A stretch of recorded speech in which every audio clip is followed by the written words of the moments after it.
നിങ്ങൾ love marriage ആണോ? അല്ല, അന്ന് എനിക്കൊരു കാര്യം ചോദിക്കാറുണ്ട്. കല്യാണത്തിന് മുമ്പ് അറിയായിരുന്നു ഇത്രയും വിശാല മനസ്സുള്ള ഒരാളാണെന്ന്. അതിങ്ങനെ അത് നമ്മളൊരു ടൂർ ഒരു 5 ദിവസത്തെ യാത്ര, തീർത്ഥയാത്ര. അതെനിക്ക് പെണ്ണ് കിട്ടാത്തതുണ്ട്. വെഡിങ് ആനിവേഴ്സറി ഡേറ്റ് എന്ന് പറഞ്ഞേ പറഞ്ഞോ, ജൂലൈ കറക്റ്റ് പറ. ജൂൺ 30. ജൂലൈ 30. എടാ നമ്മുടെ ചൂരിലെടുത്ത് നോക്ക്. അക്കങ്ങള് ഓർമ്മ കുറച്ച് കുറവാണ്. ജ്വല്ലറി 25ാമത്തെ വർഷത്തിന്റെ ഇതിലേക്ക് കടന്നിരിക്കുകയാണ്. 25 വർഷമായി ജ്വല്ലറി. ചെറിയൊരു ഷോപ്പായിരുന്നു, ചെറിയൊരു സ്വർണ്ണക്കട.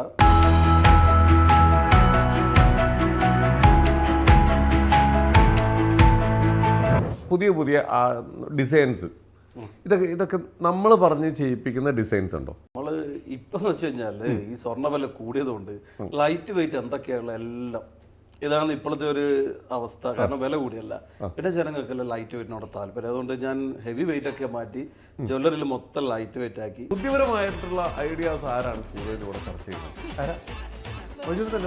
സിമ്പിളായിട്ട്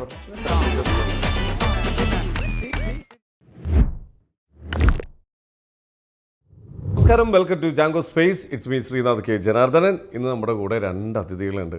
ഈ അതിഥികളെ കുറിച്ച് പറയുകയാണെങ്കിൽ ഇത് ബിസിനസ്സാണോ അല്ലെങ്കിൽ പ്രൊമോഷൻ, എനിക്കറിയില്ല ഇത് എവിടെ നിന്ന് തുടങ്ങണമെന്ന്. കാരണം ഒരു ഫുൾ പാക്കാണത്. നമുക്ക് സോഷ്യൽ മീഡിയയിൽ നോക്കിക്കഴിഞ്ഞ് കഴിഞ്ഞാൽ ഇപ്പോൾ കുറച്ച് ഫാമിലി ഭയങ്കരമായിട്ട് നിറഞ്ഞു നിൽക്കുന്നുണ്ട്. ജീസൻസ് ഫാമിലി, അതായത് നമ്മൾ കണ്ണൂരൊക്കെ ഉള്ളവർക്ക് അവിടെ നിന്ന് അങ്ങോട്ട് തുടങ്ങിയതെങ്കിലും ഇപ്പോൾ കേരളത്തിൽ എല്ലായിടത്തും നിറഞ്ഞു നിൽക്കുന്ന ഒരു 2 പേരാണ് നമ്മുടെ മുമ്പിലുള്ളത്. ജീസൺസ് ഗോൾഡ് ആൻഡ് ഡയമണ്ട്സ് എന്ന് പറഞ്ഞാൽ കണ്ണൂർ വർഷങ്ങളുടെ പാരമ്പര്യമുള്ള 25 വർഷമായിട്ടുള്ള ഒരു സ്ഥാപനമുണ്ട്.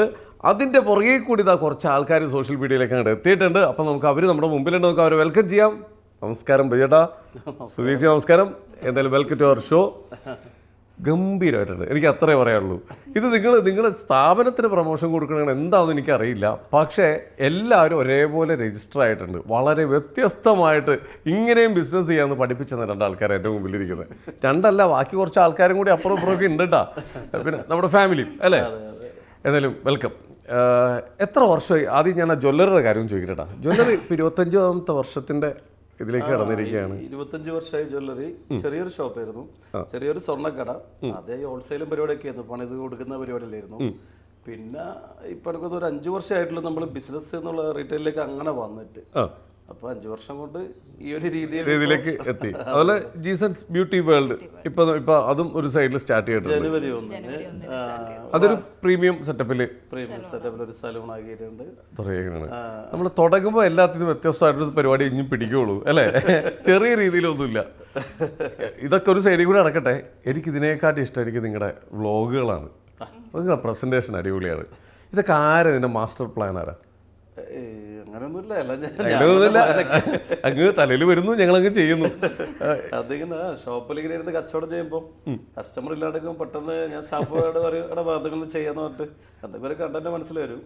അത് വെച്ച് അവരോട് അഭിനയിക്കാൻ പറയും, ഞാനും അഭിനയിക്കും. അങ്ങനെ കറക്റ്റ് മുതലാളി കറക്റ്റ് സ്റ്റാഫുകളുമാണ്. കേരളത്തിൽ എല്ലാവരും ആഗ്രഹിക്കും ഇങ്ങനത്തെ മുതലാളിമാരെ കിട്ടാൻ വേണ്ടി. പക്ഷേ എല്ലാവരും ഓക്കെയാണ് അല്ലേ? നമ്മളൊരു ടീമായിട്ട് തന്നെ മുമ്പോട്ട് പോകണേ. മൊത്തം എത്ര പേരുണ്ട്? 10-15 പേരില്ലേ നമുക്ക്? ഫീൽഡ് വർക്ക് എല്ലാം ആയിട്ട് 10-15 പേരുണ്ടെങ്കിലും 5-6 ആൾ സ്ഥിരം ഇതിൽ തന്നെ ഉണ്ട് ക്യാമറ എല്ലാം ആയിട്ട്. ഇപ്പം പിന്നെ കുറച്ച് കച്ചവടമൊക്കെ തിരക്കായതുകൊണ്ട് ആൾക്കാർ അങ്ങനെയില്ല, ഇപ്പം ആഭരണങ്ങൾ പരിചയപ്പെടുത്തല കൂടുതൽ. അതാണ് ഓരോ ട്രെൻഡ് പിടിച്ചോണ്ടിരിക്കുക. കാരണം ഇപ്പൊ ഓരോ സ്ഥാപനത്തിന്റെ ഓണേഴ്സ് നേരിട്ടാണ് ഇപ്പൊ പ്രൊമോഷൻ തുടങ്ങിയേക്കുന്നത്. അങ്ങനെയാണെങ്കിൽ നമുക്കും തുടങ്ങിയേക്കാം. ഈ ആഭരണങ്ങൾ ഇപ്പൊ ഒരു സൈഡില് അത്യാവശ്യം നല്ല രീതിയിൽ നമ്മൾ പരിചയപ്പെടുത്തുന്നുണ്ട്.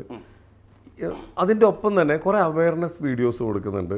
എനിക്ക് അതുപോലെ സത്യസന്ധമായിട്ട് കച്ചവടം ചെയ്യാൻ വേണ്ടി ആ ഒരു മാല ഒരു കുളത്തിൽ പോയി പൊട്ടിയെന്ന് പറഞ്ഞിട്ട് ഒരാൾ വരുമ്പോൾ ഇത് പല സ്ഥാപനങ്ങളിലുള്ളതാണ്. അപ്പോൾ ഏതൊരു കസ്റ്റമറും പ്രതീക്ഷിക്കുന്ന ഒരു കാര്യമാണ് സന്തോഷത്തോടെ അത് കുഴപ്പമില്ല നിങ്ങൾ മാറ്റിക്കോ, ഞങ്ങൾ മാറ്റിത്തരാമെന്ന് പറയുന്നത്.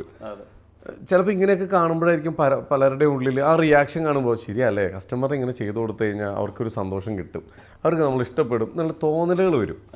അപ്പോൾ ഇതൊക്കെ അനുഭവത്തിൽ നിന്നാണോ നമ്മളിതെല്ലാം ചെയ്യുന്നത്? മുമ്പ് വരാറുണ്ടോ?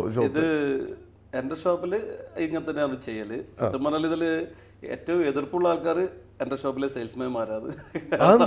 അവരൊരു വൈകിട്ട് അങ്ങനെ ചില നഷ്ടമല്ല അങ്ങനെ ചെയ്തു കൊടുക്കില്ല. അവർ ഞാൻ പറയൂ നഷ്ടമാണെന്ന് നീ നോക്കണ്ട, നഷ്ടം എനക്കല്ലേ, അത് സാരില്ല, നമുക്ക് കസ്റ്റമർ ആവരുത്, അപ്പം അങ്ങനെ ചെയ്താൽ മതി പറയും. ചില എൻ്റെ റീൽസിൽ ഒരു 1 million ആയ ഒരു വീഡിയോ എന്ന് വെച്ച് കഴിഞ്ഞാൽ ഇതുപോലെ ഒരു അശോകട്ടൻ നമ്മളെവിടെയുള്ള ഒരു ഏറ്റുകാരനാണ്, ഒരു ഇതുപോലെ ചെയിൻ്റെ കണ്ണി പൊട്ടിയിട്ട് വന്നു. ഞാൻ പറഞ്ഞ ഇത് മാറ്റേണ്ടപ്പോൾ ശരിയായി 2 പവൻ്റെയാണ്. 2 പവൻ വെച്ചാൽ നല്ലൊരു കച്ചവടമാണ്, പക്ഷെ ഞാൻ പറഞ്ഞ മാറ്റേണ്ടതാണ്. അപ്പോൾ സെയിൽസ്മാൻമാർ അവിടുന്ന് അപ്പുറം തന്നെ പറഞ്ഞാൽ വൈകിട്ട് അത് മാറ്റാൻ പെടലുണ്ടാവില്ല, അവരൊരു കച്ചവടം പ്രതീക്ഷിച്ച്. പക്ഷെ ഞാനത് മുടക്കുന്നുള്ള രീതിയിലാണ് പിന്നെ അവർ സംസാരിച്ച്. സ്വന്തം സ്ഥാപനത്തിലെ കച്ചവടം മുടക്കാൻ എനിക്ക് ആരും സഹായം വേണ്ട, ഞാൻ തന്നെ. അല്ല, പക്ഷെ അശോകനെ അതൊരിക്കലും മറന്നിട്ടില്ല, അവർക്ക് ആ ചെയ്ത് കൊടുത്തത് ഇതുവരെ മറന്നിട്ടില്ല. പിന്നെ ഈ അശോകനെ വെച്ച് അന്നേരം തന്നെ നമ്മളൊരു വീഡിയോ ആക്കി. ഞാൻ പറഞ്ഞ അശോകനെ അഭിനയിക്കുമെന്ന് ചോദിച്ചു. അയ്യോ, ഒരു പഴയ ആളാണ്, അങ്ങനെ ഇതൊന്നും ഇല്ല, ഒരു ഏറ്റുകാരനാണ്, പഴയ ആൾ ഇല്ലയെന്ന് പറഞ്ഞു. ഞാൻ പറഞ്ഞു ഇത് മറ്റുള്ളവർക്ക് കൂടി ഒരു ബോധവൽക്കരണമാണ്, നിങ്ങൾ അങ്ങനെ ഓർക്കേണ്ടത് അഭിനയിപ്പിച്ചു. അപ്പോൾ ഒരുപാട് ആൾ നല്ലത് പറയാം, എനിക്ക് ചില ആൾ പറഞ്ഞു ഇത് നിങ്ങളെ തന്നെ ആള് വെച്ചുകൊണ്ട് ചെയ്യിച്ചല്ലേ നല്ലത്. പക്ഷെ അത് 1 million ആൾക്കാർ അത് കണ്ടിട്ടുണ്ട്. വളരെ ഇതിപ്പോ തുറന്നു പറയുമ്പോഴാണ് അറിയുന്നത് ഇത് എത്രത്തോളം ആളുകൾ വിശ്വസിക്കുമെന്ന് അറിയില്ല. പക്ഷെ സത്യസന്ധമായിട്ടുള്ള കാര്യമാണ്, സ്വന്തം മുതലാളി തന്നെ പുതിയത് മേടിക്കണ്ട, അപ്പുറത്തെ സ്റ്റാഫുകൾ ഇത് എന്ത് പ്രാന്തി കാണിക്കണേ. പക്ഷെ സ്റ്റാഫൊക്കെ എന്നോട് ഭയങ്കര സ്നേഹമാണ്, അപ്പൊ എനിക്ക് ലാഭം ഉണ്ടാക്കാന്നുള്ളത് അവരൊരു സംഗതിയാണ്. അങ്ങനെ അവര് ഇങ്ങനെ കുറച്ച് കാര്യങ്ങൾ പറയും. ശരിക്കും നമ്മളെ വഴക്ക് പറഞ്ഞ് നിൽക്കുന്ന ആൾക്കാരാണ് സ്റ്റാഫുകൾ, അത്രയും ഫ്രീഡം കൊടുത്തിട്ടുണ്ട്. പറയും, ഉപദേശിക്കുമല്ലോ ചെയ്യും. ചേട്ടാ അത് നഷ്ടമല്ലേ, അത് അങ്ങനെ ചെയ്യില്ലല്ലോ, നമുക്കൊരു കച്ചവടം പോയല്ലോ എന്നെല്ലാം പറയും. ഞാൻ പറയും ആ കച്ചവടം പോയാലും നടാ, അതുപോലത്തെ 100 കച്ചവടം നമുക്ക് വരും. അതെ, നമ്മൾ മര്യാദക്ക് നമ്മൾ കറക്റ്റായിട്ടാ പോണെങ്കിൽ എല്ലാവരും നമ്മുടെ അടുത്തേക്ക് വരും, അത്രേ ഉള്ളൂ. നമ്മൾ വീഡിയോ എടുക്കുന്നത് ജ്വല്ലറിക്കാരനെ വിളിക്കും, പിന്നെ മറ്റു കച്ചവടക്കാരും പറയുക നിങ്ങളെ ആ രീതി കണ്ടിട്ട് നമ്മളും ആ രീതിയിലേക്ക് വരുന്നുണ്ട് ചേട്ടാ, അതൊരു നല്ല രീതിയാണെന്നുള്ളത്. കാരണം കസ്റ്റമർ ആണല്ലോ തീർച്ചയായിട്ടും. അപ്പൊ ആ രീതിയിൽ നിന്ന് മറ്റു അത്യാവശ്യം എന്നെ പോലെ ചിന്തിക്കുന്ന ആൾക്കാർ നല്ലത് പറയുമെങ്കിലും ചില കച്ചവടക്കാർ ഇങ്ങനെ ചെയ്തൊന്ന് മോശമല്ലേ ബൈജു, നമ്മളെ കൂടി ബാധിക്കില്ലേ, ആ ബാധിക്കുന്ന എങ്ങനെയുള്ളവരാണെന്ന് സ്നേഹത്തോടെ ഒന്ന് ഉപദേശിക്കും. അങ്ങനെയുള്ളത് എന്തൊക്കെ ഞാൻ പഠിക്കാതെ മാറ്റാൻ ഡിലീറ്റ് ആകാനൊക്കെ പറഞ്ഞിട്ട് അങ്ങനെയൊക്കെ. അതെ, ഒരു കാര്യം ബൈജുട്ടൻ നിങ്ങളെ രക്ഷിച്ചു, പേര് പറഞ്ഞിട്ടില്ല കേട്ടോ, അത് ആരൊക്കെയാണെന്ന്. അത് 2 ചിന്താഗതിക്കാര് സ്വാഭാവികമാണ്. തീർച്ചയായിട്ടും. പക്ഷെ ആരും ശത്രുക്കളല്ല, എല്ലാവരും സ്നേഹത്തോടെ ഉള്ളൂ. ഒരു നിങ്ങൾ ലവ് മാരേജ് ആണോ? അല്ല, അന്ന് എനിക്കൊരു കാര്യം ചോദിക്കാറുണ്ട്, കല്യാണത്തിന് മുമ്പ് അറിയായിരുന്നു ഇത്രയും വിശാല മനസ്സുള്ള ഒരാളാണെന്ന്? സംസാരിച്ചു തുടങ്ങിയപ്പോ അച്ഛനും മൂത്തപ്പനെ അറിയാം. അതെങ്ങനെ? അത് നമ്മളൊരു ടൂർ പോയി, ഒരു 5 ദിവസത്തെ യാത്ര, തീർത്ഥയാത്രയാണ്. അതെനിക്ക് പെണ്ണ് കിട്ടാത്തതുകൊണ്ട് എന്റെ ചങ്ങാതിമാരല്ലോ, അല്ല അത് ഒരു കഥയാണ്. എന്റെ ചങ്ങായിമാരൊക്കെ പെണ്ണ് കിട്ടവരാ, പ്രായമുള്ളവരാ, ഞാൻ കുറച്ച് ചെറുതാ. അപ്പൊ ഏതൊരു ഓണ വിഷുനാന്നല്ലേ സുധി, അങ്ങനെ ഇവരൊക്കെ പിന്നെ ടൂറ് ഫാമിലി ടൂർ എന്ന് പറഞ്ഞിട്ട് പോയി. എൻ്റെ ബാച്ചിലേഴ്സിനെ കൂടുതൽ എൻ്റെ അന്നാടെ നിർത്തി. ഞാൻ ആ വാശിക്ക് ഒറ്റക്കടിക്കും പോകേണ്ടതെന്ന് പറയുമ്പോൾ ഒരു പാർത്താട്ടം എന്ന് പറഞ്ഞിട്ട് നമ്മുടെ നാട്ടിൽ ഒരാളുണ്ട്. അപ്പോൾ ഓരോ തീർത്ഥയാത്ര പോകുന്നുണ്ട്. ഞാൻ വെച്ച് തീർത്ഥയാത്ര അവരൊക്കെ പോയില്ലേ? ഞാൻ പാർത്താട്ടം വിളിച്ചാണ്, പാർത്താട്ട ബസ്സിന്റെ നടുക്കൊരു സീറ്റ് ഇറക്കി പോകണം, ഈ നടുക്കിരിക്കുമ്പോൾ കുലുക്കം കുറച്ച് പറയാം, ജനലിന്റെ സൈഡ് കൂടി വേണമെന്ന് പറഞ്ഞു. ഓക്കെ ബൈജു ശരി, നീ വന്നത്ര ആളോ ചോദിച്ചു. അവർ ഒറ്റയ്ക്കേ ഉള്ളൂ. എന്റെ ചങ്ങായിമാർ അവരൊക്കെ പോയി, ഫാമിലി പോയി, ഞാൻ ഒറ്റയ്ക്കേ ഉള്ളൂ എന്ന് പറഞ്ഞ് അങ്ങനെ എന്താ പറയുക ടെൻഷനോടെ ബസ് കയറിയിരുന്ന് യാത്ര തുടങ്ങിയില്ല. ആ കണ്ണൂർ എത്തിയപ്പോഴത്തേക്ക് കുറേ ആൾ കയറുക. ആ കൂട്ടത്തിൽ ഇവളെ അച്ഛൻ മൂത്തപ്പനൊക്കെ കയറുമ്പോൾ ബാക്കിലുള്ളൊരു കുഞ്ഞിക്കുട്ടി ഇവളായിരുന്നു. ഇവള് കൊണ്ട് കയറിപ്പോന്ന് എന്നിട്ട് നേരെ എൻ്റെ സൈഡിൽ അവിടെ വന്ന് ആടിയിരുന്നു. ഇപ്പുറം 3 സീറ്റ് ഉണ്ടല്ലോ, അപ്പൊ അതിന്റെ നടുക്ക് ഇവളും കയറിയിരുന്ന്, ഇവള് മൂത്തപ്പൻ എൻ്റെ പേര് ഇരുന്ന് ടെൻഷനിലാണല്ലോ ഉള്ളത്. മൈക്ക് എടുത്തപ്പോൾ പിന്നെ എന്നോട് പരിചയപ്പെടുത്താൻ പറഞ്ഞു. അപ്പൊ ഞാൻ ഈ കാര്യം പറഞ്ഞു, പെണ്ണ് കിട്ടാത്തോണ്ട് ചങ്ങായിമാർ കൂട്ടിയിട്ടില്ല, അതുകൊണ്ടാണ് ഞാൻ ഈ യാത്രക്ക് വരുന്നത്. അത് കേട്ടപ്പോൾ ഇവർ പറഞ്ഞു, ഇവള് അമ്മയോട് പറഞ്ഞതല്ലേ, പാവം പൈച്ചാട്ടൻ അമ്മ അടുത്തെങ്കിൽ ഒരു പെണ്ണായി കൊടുക്കണമെന്ന്, പെണ്ണ് പറഞ്ഞു കൊടുക്കണമെന്ന് അന്ന് ഇവള് പറഞ്ഞേ. അടിപൊളി. അത് അവസാനം ഇവളായി പോയി. അല്ല, ഒന്ന് ഇവളെ അച്ഛനും മുത്തമ്മനൊക്കെ ഉണ്ട്. നമ്മള് കാഷ്വൽ സംസാരങ്ങളാണ്, വേറെ ഒന്നുമില്ല. നമ്മുടെ ആശയങ്ങൾ സംസാരിക്കുമ്പോൾ മനസ്സിലാവല്ലോ എങ്ങനെ ചിന്താഗതി ഉള്ള ആളാണ്. ടൂർ കഴിഞ്ഞ് വന്നോട് ഞാൻ മൂത്തപ്പനോട് ഇവളെ മൂത്തപ്പനോട് വെച്ച് എനിക്ക് താല്പര്യമുണ്ട്, അതിനെന്താ വെച്ചു എന്നെ നമുക്കറിയാമല്ലോ മനസ്സിലായതാണ്. 5 ദിവസം കൂടി ഉണ്ടായതല്ല, തീർത്ഥയാത്ര മുതലായി. ഈ തീർത്ഥയാത്രയിൽ ഭയങ്കര ഗൗണിച്ചല്ലേ, ഇവളെ കണ്ട് 2 ദിവസം കഴിയുമ്പോൾ ചെറിയ താല്പര്യം തോന്നി. ഇവളെ കണ്ടപാട് വേഗം പോയി ചോദിച്ചത് എന്താ നക്ഷത്രം എന്നാ ചോദിച്ചത്. അതെനിക്ക് പറ്റാത്ത കുറേ നക്ഷത്രമുണ്ട്, ആ സമയം പെണ്ണന്വേഷണ ടൈമാണ്, പെണ്ണും കിടക്കില്ല. അപ്പോൾ ഇവളെ പൂരുട്ടാതി നക്ഷത്രമാണ്. അത് കേട്ടോടെ ഞാൻ അമ്മയിൽ ചോദിച്ചു, അമ്മ നക്ഷത്രം പൂരിട്ടത്തെ എനിക്ക് പറ്റുമെന്ന് നോക്കിയാട്ടെ. അമ്മ കള്ളാസ് എടുത്ത് നോക്കുമ്പോൾ പറ്റൂല, ആകെ നിരാശനായി പോയി. എന്നിട്ട് പിന്നെ വിട്ട്, പിന്നെ അങ്ങനെ നോക്കലില്ല, പിന്നെ നക്ഷത്രത്തിന് നോക്കിയില്ല, പിന്നെ ശ്രദ്ധിച്ചില്ല. പിന്നെ വന്നപ്പോ മനസ്സിൽ ഇങ്ങനെ ഒരു തോന്നലപ്പോ അല്ല ഇവരെ വിളിച്ചങ്ങനെ സംസാരിച്ചപ്പോൾ പിന്നെ ജാതകത്തിൽ എന്തോ എന്നാൽ പാപദോഷം അല്ലേ, ചൊവ്വ എനിക്ക് 8 ചൊവ്വ ഇവക്ക് 7 ചൊവ്വ, അപ്പോൾ അത് പറ്റുന്ന പറഞ്ഞിട്ട് അങ്ങനെ സൂട്ടാക്കി. ഓക്കെ, നമ്മുടെ വീട് താഴെച്ചൊവ്വയുടെ അടുത്താണോ? എല്ലാം ചൊവ്വ ചുറ്റുമുണ്ട് നമ്മുടെ. എന്നാ പിന്നെ എന്തോ നോക്കാനാ ഈ നക്ഷത്രത്തെ ചൊവ്വയെല്ലാം ഉണ്ടായി, ഇതെല്ലാം പെണ്ണാണ് മുമ്പിലെ തിരിയുന്നത്. ഞാൻ ഏതാണ്ട് 10-100 പെണ്ണ് കണ്ട് ആ സമയത്ത് ഒരു 2 മാസം കൊണ്ട്. അതിനുശേഷം അത് തീർത്ഥയാത്ര പോകുന്നത്. ഇതോടുകൂടി കേരളത്തില് അല്ല കല്യാണം കഴിക്കാത്തവരൊക്കെ ഇന്ന് പോലെ തീർത്ഥയാത്ര പോകും. അതാരും പറഞ്ഞു നമ്മൾ ഇതുപോലെ പോട്ടെ, ഇതുപോലെ നല്ല ആൾക്ക് നല്ല കുട്ടീനെ കിട്ടും. എന്നാലും കൊള്ളാം. അല്ല ഈ യാത്രയിൽ വെച്ചിട്ട് ഇഷ്ടപ്പെടാൻ മാത്രം എന്താണ് കണക്റ്റായ അത് കേക്കട്ടെ. ഒന്ന് സങ്കടം പറഞ്ഞായിരിക്കും തുറന്നു പറഞ്ഞു. ഞാനത് 1-2 പറഞ്ഞു ബസ്സിന്ന് എനിക്ക് പെണ്ണ് കിട്ടാത്ത ഇടയ്ക്കിടയ്ക്ക് മൈക്കിൽ അത് അങ്ങോട്ട് നോക്കിയിട്ടാണ് പറഞ്ഞത്. കേറിയപ്പോ തന്നെ ശ്രദ്ധിച്ചായിരുന്നോ? ഇല്ല, അന്നേരം അങ്ങനെ ശ്രദ്ധിച്ചു. സത്യം പറയണം. ഇല്ല, അതിനുശേഷം ഇങ്ങനെ കണ്ടൊരു ശ്രദ്ധ വരുമല്ലോ, തൊട്ടടുത്ത് തന്നെ അല്ല. വല്ലോടത്ത് ഇരിക്കാൻ പോയി മൂത്തപ്പനെ പിടിച്ചിരുത്തിയാണ് ഇവിടെ എല്ലാം കറക്റ്റ് വന്നിരുന്നതാണ്. എല്ലാം ദൈവം കൂടെ നിന്നു. അല്ല, പക്ഷെ ഇതിലൊരു ട്വിസ്റ്റ് ഉണ്ടായിരുന്നു. അത് ലാസ്റ്റ് എനിക്ക് മനസ്സിലായി. ബസ് ഇറങ്ങാൻ പോകുമ്പോൾ എന്ന് വെച്ചാല് ഞാൻ ഫസ്റ്റ് പെണ്ണ് കാണാൻ പോകുമ്പോ ഒരു ഫോട്ടോ കാണിച്ചു, ഒരു ചൈനക്കാരിന്റെ പോലത്തെ ഫോട്ടോ ആയിരുന്നു. 10ാം ക്ലാസ്സിലെ കുട്ടീന്റെ. ഇതായിരുന്നു നമ്മളെ കമ്പനിലുള്ള ഒരു മരിച്ച ഒരു മധുവട്ടൻ ഒരു ബ്രോക്കറാണ്. അതൊക്കെ നോക്കുമ്പോൾ ചൈനക്കാരൻ്റെ ഫോട്ടോ. ഞാൻ പറഞ്ഞാൽ അതാകുമ്പോൾ ഒന്ന് വിളിച്ചോക്കാന്ന് വിളിക്കുമ്പോൾ വിളിച്ചൊക്കെ അഴീക്കോട് ഒരു വർക്ക്ഷോപ്പ് മുതലാളിന്റെ മോളാണ്. മലയാളിയാണ്, ചൈനക്കാരിലൊക്കെ ഉള്ളൂ. പക്ഷേങ്കിൽ ഈ ബസ്സിൽ നിന്ന് അപ്പോൾ അവരെ ഞാൻ വിളിച്ചപ്പോൾ അവർ പറഞ്ഞ് വയസ്സെത്ര ചോദിച്ചു. അപ്പോൾ എനിക്ക് 30 വയസ്സാണ്, 29-30 വയസ്സ്. അപ്പോൾ എൻ്റെ മോക്ക് 20 വയസ്സ് കഴിഞ്ഞിട്ടേ ഉള്ളൂ, 10 വയസ്സ് ഗ്യാപ്പിൽ. അതുകൊണ്ട് വേണ്ട എൻ്റെ ഒന്ന് ഒഴിവാക്കിയായിരുന്നു. ഇപ്പോൾ ഈ ബസ് ഇറങ്ങുമ്പോൾ ഇപ്പോൾ അച്ഛനെ പരിചയപ്പെട്ടോ മനസ്സിലായേ ഞാൻ ഫസ്റ്റ് വിളിച്ചത് ഇവളായിരുന്നു.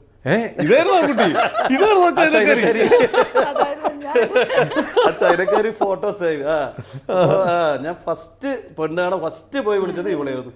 പിന്നെ കുറേ 10-100 ആളെ കണ്ട് അവസാനം ബസ് വിളിച്ച ആൾക്ക് തന്നെ എത്തിയിരുന്നു. അത് ബസ് ഇറങ്ങുമ്പോൾ ഇവൾ അച്ഛനെ ഞാൻ പരിചയപ്പെടുന്നത്. ഒരു സ്ഥലം ചോദിച്ചുമ്പോൾ ഇങ്ങനെ അഴീക്കോടാന്ന് വർക്ക്ഷോപ്പ് എന്ന് പറഞ്ഞപ്പോൾ ഞാൻ മുന്നേ വിളിച്ചതെന്ന് ഓർമ്മയുണ്ട്. ഓ വൈജു വരുന്ന വിളിച്ചത് ആ പ്രായം കൂടിയാള് ഞാനായിരുന്നു. ഞാൻ കഴിഞ്ഞിട്ടെ മോളന്ന് പറഞ്ഞു 10 വയസ്സ് കൂടി എനിക്ക് വേണമെന്ന് പറഞ്ഞു എന്ന് പറഞ്ഞില്ലേ? അപ്പൊ മനസ്സിലെന്താ പറഞ്ഞു? അല്ല, മോളല്ല പറഞ്ഞു, അച്ഛനാ പറഞ്ഞു. ജസ്റ്റ് ഫോൺ കോൾ അച്ഛൻ പറഞ്ഞ് വയസ്സധികമില്ല അതുകൊണ്ട് നിങ്ങൾ കാണാൻ വരണ്ടാന്ന്. മോള് അങ്ങനെ ഒരു കാര്യം പറഞ്ഞതല്ല, അതിനുശേഷം പറഞ്ഞു അറിയില്ല. സത്യം പറ പറഞ്ഞോ? എന്തായാലും മറ്റേ അവിടുന്ന് ഇറങ്ങി കാര്യങ്ങളൊക്കെ തുറന്നു പറഞ്ഞു. പിന്നെ കല്യാണമായി. ഈ നമ്മൾ വീഡിയോസ് ഒക്കെ സ്റ്റാർട്ട് ചെയ്തിട്ട് എത്ര നാളായി? അത് നമ്മൾ 2 വർഷമായാലും 2 വർഷമായിട്ടുള്ളൂ നമ്മൾ ഇങ്ങനൊരു. അപ്പം ഇതിൽ ആദ്യം താല്പര്യം കാണിച്ചതാരാ? സത്യം പറഞ്ഞാല് ഈ പണ്ട് ടിക്ടോക്ക് ഉള്ള സമയത്ത് ഇവളെ കൊണ്ടായിരുന്നു ഭയങ്കര ശല്യം. ഇവള് ഈ ടിക്ടോക്ക് ബാബായിച്ചോട്ടെ ഇങ്ങനെ അനക്കിയത് ചുണ്ടടക്കിയാൽ പറയും. എനിക്ക് അങ്ങനെ അഭിനയം എന്ന് പറഞ്ഞ സംഭവം അറിയില്ല, ഇതൊന്നും വലിയ താല്പര്യമില്ലാത്ത കേസായിരുന്നു, അറിയില്ലായിരുന്നു സംസാരിക്കാമെന്നും.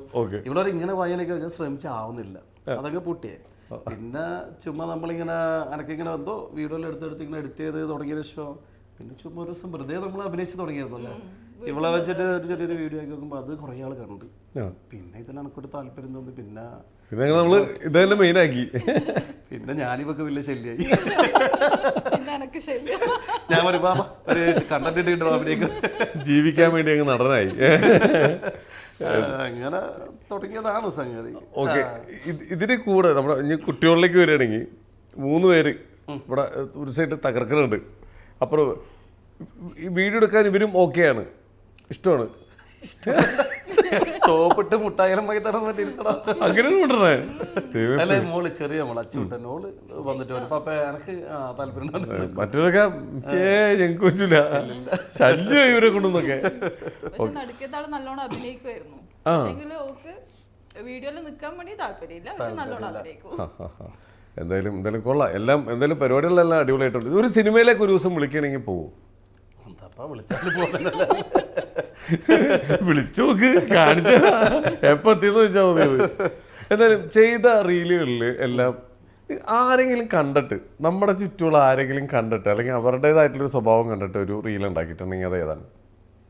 നമ്മുടെ നാട്ടിൽ നടക്കുന്ന എവിടെയെങ്കിലും ഒരു സംഭവം റിയൽ ആയിട്ട് നടക്കുന്ന, ഇപ്പം നേരത്തെ പറഞ്ഞ നമ്മുടെ കടയിലുണ്ടായൊരു സംഭവമാണ്, അതേപോലെ അങ്ങനത്തെ ഒരു നാട്ടിൽ നടക്കുന്ന സംഭവം സത്യം പോലെ ഞാനൊന്നും അറിയില്ല. കാരണം ഞാൻ വീട് വിട്ട ഷോപ്പ് വിട്ട വീട്, ഷോപ്പിലുള്ള സംഭവങ്ങൾ എനിക്ക് ചുറ്റും കാണുന്ന സംഭവങ്ങളായിരിക്കും കണ്ടന്റ്. അങ്ങനെ മറ്റുള്ള കേസുകളെടുത്ത് ഞാൻ കണ്ടന്റ് ആക്കൽ കുറവാണ്. നമുക്ക് നമ്മുടെ ഷോപ്പിലേക്ക് വരുന്ന അല്ലെങ്കിൽ ഇപ്പം നേരത്തെ ഒരാളുടെ കഥ പറഞ്ഞില്ലേ, അപ്പോൾ ആ ചേട്ടനെ കൊണ്ട് അഭിനയിപ്പിച്ചു എന്നൊക്കെ പറഞ്ഞ പോലെ ആരെങ്കിലും ഇതേപോലത്തെ സ്പെഷ്യൽ ആയിട്ടൊരു സംഭവം ഉണ്ടോ? ഇല്ല അങ്ങനെ ഒന്നും വരുത്തില്ല. എനിക്ക് ഇതൊരിക്കലും ഉണ്ടല്ലോ തലേന്ന് പ്ലാൻ ചെയ്യുന്ന സംഭവം ഒന്നല്ല. ഇത് സ്പോട്ടിൽ തോന്നുമ്പോ എന്നാലും തുടങ്ങി നോക്കൂ. എന്നാലും ഇതിന്റെ ക്ലൈമാക്സ് എനക്കും അറിയില്ല. തീരുമാനം ക്ലൈമാക്സ് ഷൂട്ട് ചെയ്ത് എനക്കും അറിയില്ല, അഭിനയിക്കുന്ന സെയിൽസ്മാൻമാർക്കും അറിയില്ല.